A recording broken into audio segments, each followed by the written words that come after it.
അജു എണീക്കടേ, എത്ര സമയമായി? മണി 10 എണീക്ക്. എന്തുമ്മ ഓർത്ത് ആ പാത്രം ഒന്ന് കഴുകി വെച്ചിട്ട് പോ. എന്റെ ബാഗ് എവിടാ? എടാ നീ ഇതുവരെ ഇറങ്ങിയില്ലേ? പെട്ടെന്ന് വാ പോവാം. ഞാൻ പോണേ.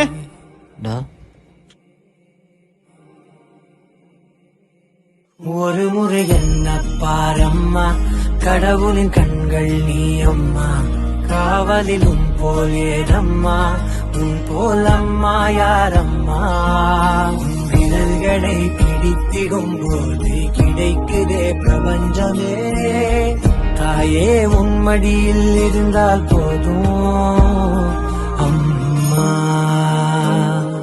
ஒரு முறை என்ன பாரம்மா தாயே.